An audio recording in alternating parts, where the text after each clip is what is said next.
शुक्लांबरधरं विष्णुं शशिवर्णं चतुर्भुजं प्रसन्नवदनं ध्यायेत् सर्वविघ्नोपशान्तयेत्। गुरुर्ब्रह्मा गुरुर्विष्णुः गुरुर्देवो महेश्वरः गुरुः साक्षात् परब्रह्म तस्मै श्रीगुरवे नमः। व्यासाय विष्णुरूपाय व्यासरूपाय विष्णवे नमो वै ब्रह्मनिधये वासिष्ठाय नमो नमः। कूजन्तं राम रामेति मधुरं मधुराक्षरम् आरुह्य कविताशाखां वन्दे वाल्मीकिकोकिलम्। श्रुतिस्मृतिपुराणानाम् आलयं करुणालयं नमामि भगवत्पादशङ्करं लोकशङ्करम्। सदाशिवसमारम्भां शङ्कराचार्यमध्यमाम् अस्मदाचार्यपर्यन्तां वन्दे गुरुपरम्पराम्। वागर्धाविव सम्पृक्तौ वागर्धप्रतिपत्तये जगतः पितरौ वन्दे पार्वतीपरमेश्वरौ। सूक्तिं समग्रयितुः स्वयमेव लक्ष्मीः श्रीरङ्गराजमहिषी मधुरैः कटाक्षैः वैदग्ध्यवर्णकुणकुम्भनगौरवैर्यां कण्डूलकर्णकुहराः कवयोधयन्ति।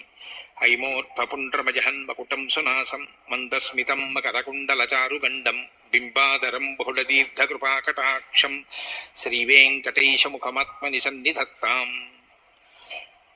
मनोजवं मरुततुल्यवेगं जितेन्द्रियं बुद्धिमतां वरिष्ठं वातात्मजं वनरयूथमुख्यं श्रीरामदूतं शिरसा नमामि।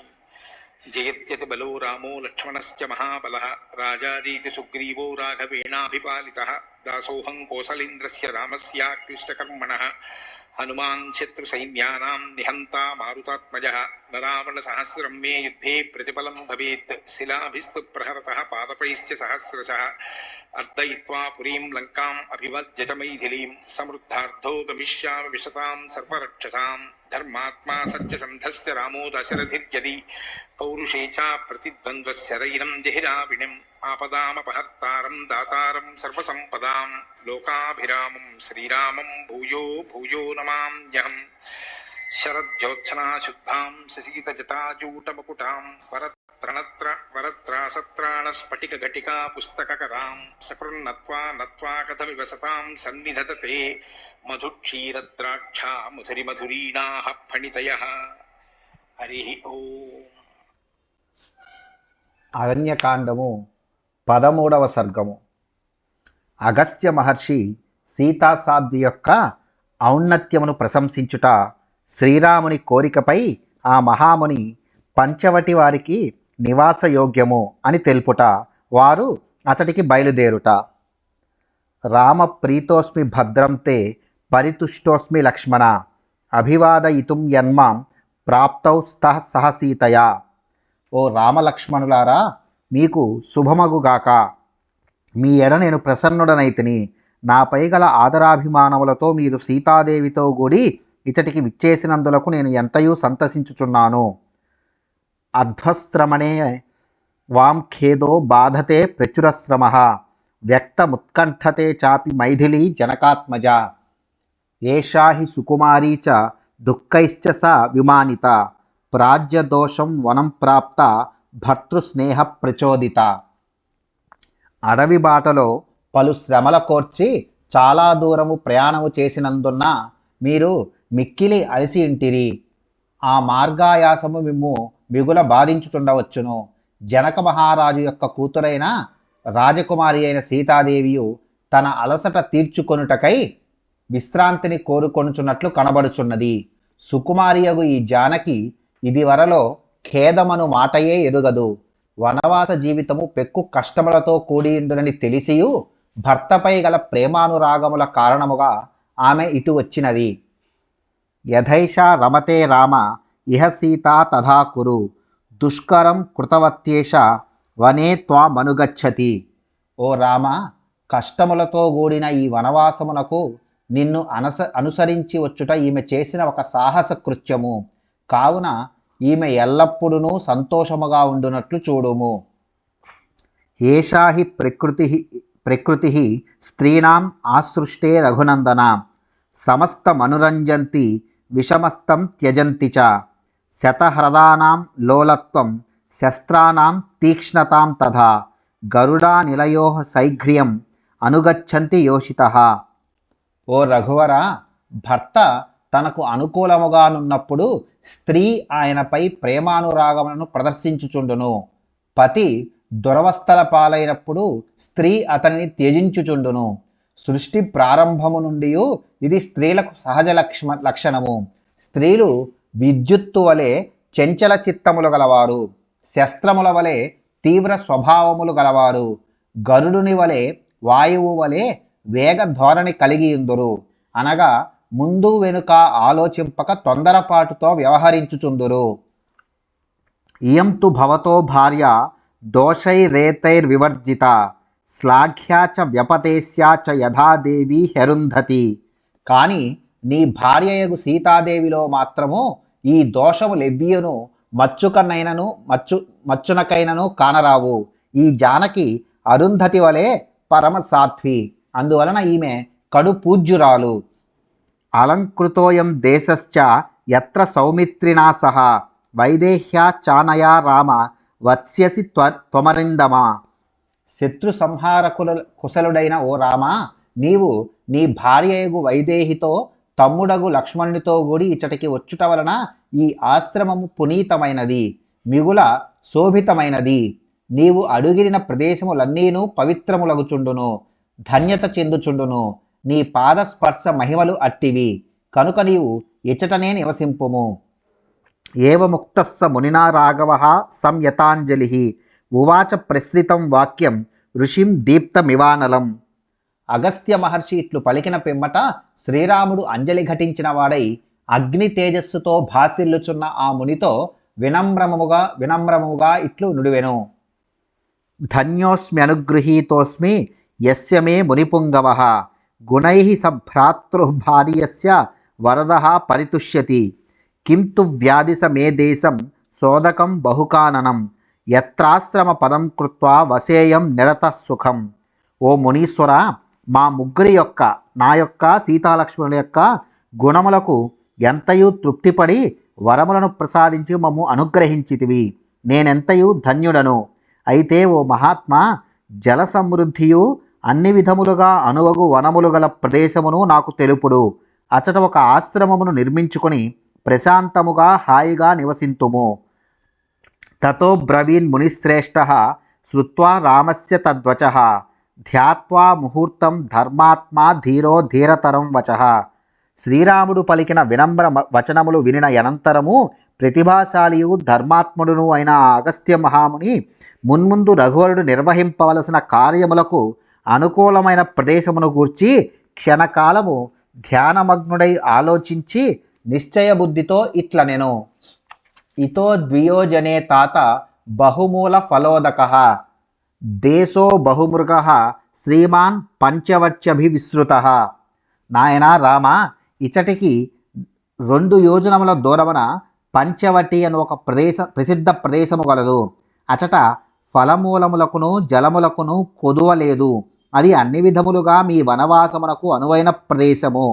అది లేళ్ల గుంపుల సంచారములతో మనోహరముగా నుండును. తత్ర గత్వాశ్రమ పదం కృత్వా సౌమిత్రినా సహ రంస్యసే త్వం పితుర్వాక్యం యథోక్తం అనుపాలయన్. కాలోయం గతభూయిష్టో యః కాలస్తవ రాఘవ సమయో యో నరేంద్రేణ కృతో దశరథేన తే తీర్ణ ప్రతిజ్ఞః కాకుత్స సుఖం రాజ్యే నివత్స్యసి. ధన్యస్తే జనకో రామ స రాజా రఘునందన యస్త్వయా జ్యేష్ఠపుత్రేణ యయాతిరివ తాడితః. కనుక నీవు సీతాలక్ష్మణ సమేతుడవై అచటికి వెళ్ళుము, ఆశ్రమమును నిర్మించుకొనుము. తండ్రి ఆజ్ఞానుసారము నీ వనవాస జీవితము హాయిగా నడుపుము. ఓ రఘురామ, దశరథ మహారాజు నీకు ఆదేశించిన 14 సంవత్సరముల వనవాస కాలములో చాలా వరకు గడచిపోయినది. ఓ కాకుత్స, నీ ప్రతిజ్ఞను నెరవేర్చుకొని కోసల రాజ్యమును సుఖముగా పాలింపగలవు. ఓ రఘువర, నిజముగా నీ తండ్రి అయిన దశరథ మహారాజు ధన్యుడు. ఏలనన పూరుడు తన తండ్రి అయిన యయాతిని వలె జ్యేష్ఠపుత్రుడవైన నీవు నీ తండ్రి అయిన దశరథ మహారాజును తరింపజేసితివి. శుక్రాచార్యుని కూతురు దేవయాని, చంద్రవంశపు రాజైన నహుషుని కుమారుడు యయాతి. విధి విలాసమున దేవయానికిని యయాతికిని పెళ్లి అయ్యెను. వృషపర్వుడను రాజు యొక్క కుమార్తె అయిన శర్మిష్ఠ విధివశమున దేవయానికి దాసి అయ్యెను. దేవయాని పతి యయాతి గృహమునకు వెళ్ళినప్పుడు ఆమె వెంట ఆమె దాసియగు శర్మిష్టయు యయాతి భవనమునకు చేరెను. యయాతి వలన దేవయానికి 2 కొడుకులు కలిగిరి. శర్మిష్టకు యయాతి వలన 3 పుత్రులు కలిగిరి. ఇట్లు తన కుమార్తెయగు దేవయానికి ద్రోహము చేసినందులకు శుక్రుడు నీకు ముసలితనము ప్రాప్తించుగాక అని అతన్ని శపించెను. అప్పుడు యయాతి వాస్తవములను తెలిపి తనను క్షమింపమని ఆయనను వేడుకొనెను. అంతటా శుక్రుడు నీ వృద్ధత్వమును నీ కుమారులలో ఎవడైనను స్వీకరించినచో నీకు మరలా యవ్వనము లభించునని పలికెను. అప్పుడు యయాతి కుమారుడైన పూరుడు తన తండ్రి జరాభారమును స్వీకరించి తన యవ్వనమును ఆయనకు ఇచ్చెను. ఆ విధముగా యయాతి తిరిగి యవ్వనమును పొంది ఐహిక భోగములను అనుభవించి కడకు రాజ్యమును పూరునకప్పగించి స్వర్గమునకు చేరెను.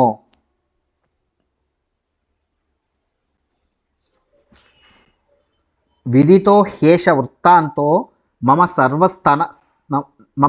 సర్వస్తవానఘ తపసశ్చ ప్రభావేన స్నేహాద్ దశరథస్య చ హృదయస్థశ్చ తే త్యందో విజ్ఞాతస్తపసా మయా ఇహవాసం ప్రతిజ్ఞాయ మయా సహ తపోవనే వసంతం త్వాం జనాః సర్వే జ్ఞాస్యంతి రఘునందన అతశ్చ త్వామహం బ్రూమి గచ్చ పంచవటీమితి. రామా, నీ తండ్రి అయిన దశరథుడు నాకు మిత్రుడగుట వలనను నా తపప్రభావము చేతను నీ యొక్క ఈ వృత్తాంతమును నేను పూర్తిగా ఎరుంగుదును. నా తపశ్శక్తి చేత నీ హృదయమునందలి అభిప్రాయమును నేను తెలుసుకొంటిని. మాతో గుడి ఈ ఆశ్రమమున వసించినచో నీ యునికిని గూర్చి ఎల్లరకు తెలిసిపోవును. అందువలన నీవు పంచవటిలో ఉండుటయే యుక్తమని నేను తలంచుచున్నాను. సహిరమ్యో వనోద్దేశో మైథిలి తత్ర రంస్యతే స దేశః శ్లాఘనీయశ్చ నాతి దూరే చ రాఘవ. ఓ రఘువర, ఆ పంచవటి ప్రదేశము మిక్కిలి మెచ్చుకొనదగినంతగా ఎంతయూ మనోహరముగా ఉండును. అక్కడ సీతాదేవియు హాయిగా ఉండగలదు. అది ఇచటికి ఎంతో దూరమున లేదు. గోదావర్యాః సమీపే చ మైథిలి తత్ర రంస్యతే ప్రాజ్యమూల ఫలశ్చైవ నానాద్విజగణాయుతః వివిక్తశ్చ మహాబాహో పుణ్యో రమ్యస్తథైవ చ. గోదావరి నదీ తీరమున గల ఆ ప్రదేశము కందమూల ఫలములతో సుసంపన్నమైనది.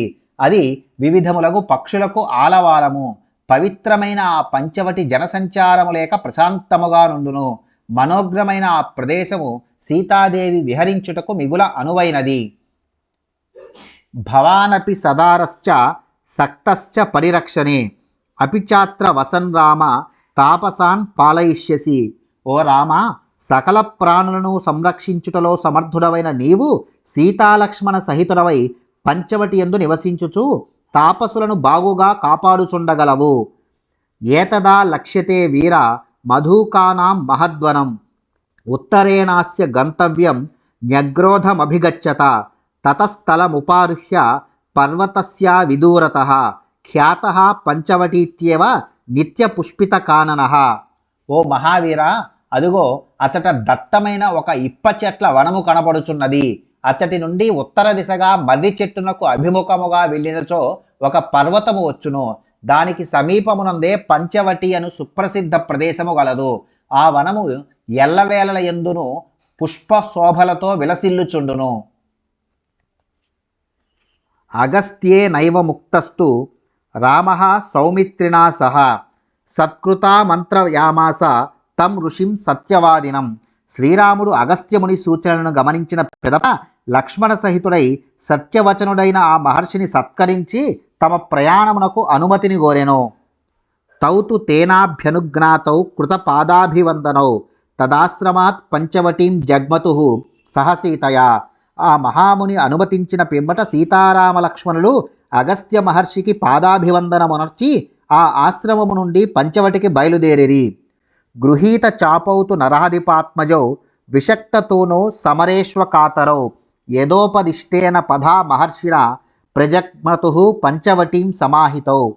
యుద్ధరంగమున నిర్భయముగా నిలిచని రాజకుమారులైన ఆ రామలక్ష్మణులు ధనుస్సులను తూణీరములను ధరించి సావధానులై మహర్షి తెలిపిన మార్గమున పయనించి పంచవటికి బయలుదేరిరి. ఇత్యార్షే శ్రీమద్ రామాయణే వాల్మీకియే ఆదికావ్యే అరణ్యకాండే 13వ సర్గః. వాల్మీకి మహర్షి విరచితమై ఆదికావ్యమైన శ్రీమద్ రామాయణమునందలి అరణ్యకాండమునందు ఇది 13వ సర్గము.